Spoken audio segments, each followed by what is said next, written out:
హాజరైనటువంటి stage మీద stage కింద ఉన్నటువంటి కామ్రేడ్స్ అందరికీ ముందుగా విప్లవ ధన్యవాదాలు. ఇక ఇంతకు ముందు ఈ రెండు పార్టీలు ఎందుకు విడిపోయాయి, తిరిగి మళ్ళీ ఎందుకు కలుస్తున్నాయి అనే విషయాల్ని మీ ముందు పెద్దలు అనేక విషయాలు ప్రస్తావించారు. 1980లో కామ్రేడు చంద్రపుల్లారెడ్డి గారి నాయకత్వంలో మనం మహాసభల్ని జరుపుకున్నాం. ఆ మహాసభలలో మన సైద్ధాంతిక రాజకీయ డాక్యుమెంట్లని రూపొందించుకున్నాం. ఆ డాక్యుమెంట్ల వెలుగులో మనం ఇప్పటి వరకు జరిగినటువంటి ఒక చీలికలు ఏవైతే ఉన్నాయో ఆ చీలికలు ఒకే నిర్మాణంలో ఉండి పరిష్కరించుకోదగినటువంటి అంశాలుగా ఉన్నాయి అని చెప్పి ఈ రెండు పార్టీలు సమీక్షించినటువంటి ఒక దాంట్లో భావించడం అనేటువంటిది జరిగింది.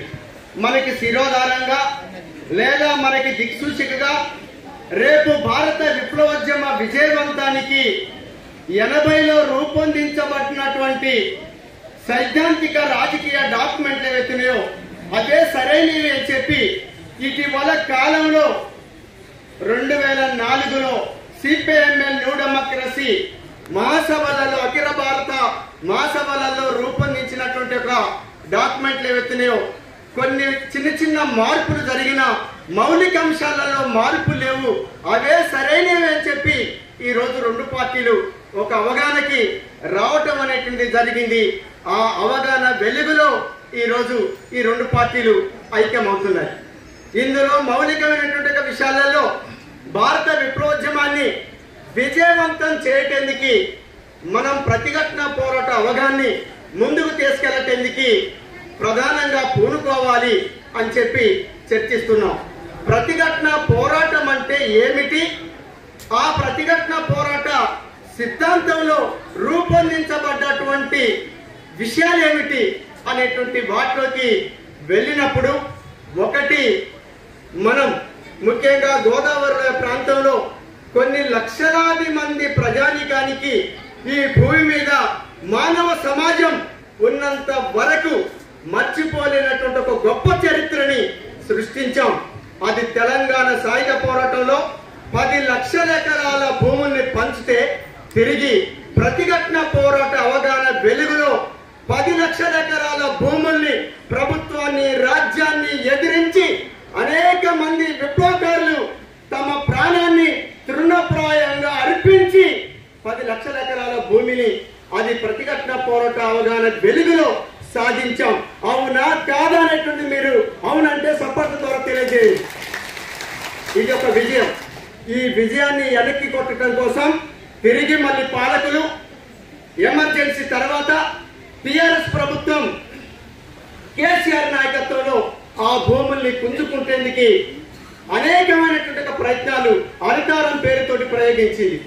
ఆ భూముల్ని గుంజుకుంటేందుకు వచ్చినప్పుడు తిరిగి ప్రజలు ప్రజా ప్రతిఘటన పోలీసుల్ని రాజ్యాన్ని ప్రతిఘటించడం అనేటువంటి వేలాది మంది ప్రజలతోటి అనేక సెంటర్లలో ప్రతిఘటనలు అనేటువంటివి కొనసాగాయి. అయినా భూముల్ని మెజార్టీ భూముల్ని ఈ రోజుకి మనం సాధించుకోవటం దక్కించుకోవటం అనేటువంటిది జరిగింది. ఆ పోరాటంలోనే ఆ భూముల రక్షణ కోసం నిలబడ్డటువంటి ఒక క్రమంలోనే కామ్రేడ్ పూనం లింగన్నని ప్రభుత్వం పూటకప్పు ఎన్కౌంటర్ చేయటం అనేటువంటి జరిగింది. అయినా ఎన్కౌంటర్ జరిగిన తర్వాత వేలాది మంది ప్రజానీకం అరే ప్రభుత్వం ఆడ రక్తమైనా చిందిస్తాం, ప్రాణాలైనా అర్పిస్తాం, మా నాయకుడిని చంపే అధికారం నీకు ఎవరిచ్చారనేటువంటి చెప్పి ఒక పక్క పోలీసులు కాల్పులు చేస్తుంటే ప్రజలందరూ సాయుధంగా వాళ్ళ దగ్గర ఉండేటువంటి కర్రలు కత్తులు అక్కడ ఉండేటువంటి రాళ్లే చూటాలుగా పోలీసుల మీదకి మారిపోయి ప్రతిఘటించడం అనేటువంటి జరిగింది.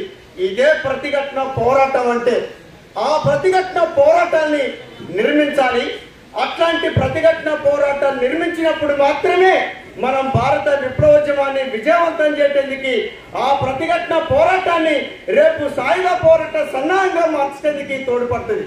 ఇక మిలిటెంట్ పోరాటాలు మిలిటెంట్ పోరాటం అంటే మన పీపీఎన్ ఇక్కడ నెల్లిమర్ర నాయకుడిగా కూర్చున్నటువంటి మన ముందు కనపడుతున్నాడు.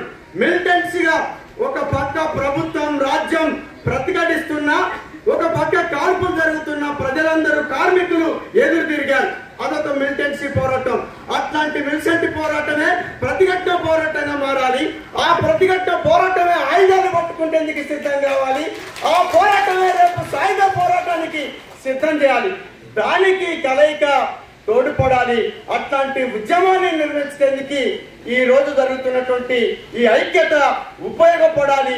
ఇది చరిత్రలో ఒక మైలురాయిగా నిలిచిపోయేటువంటి ఒక చరిత్రగా నిలిపోయేటువంటి ఒక సదస్సుగా మీటింగ్ గా ఉపయోగపడాలని కోరుకుంటూ ఈ అవకాశం ఇచ్చిన మీ అందరికీ విప్లవ ధన్యవాదాలు తెలుపుతూ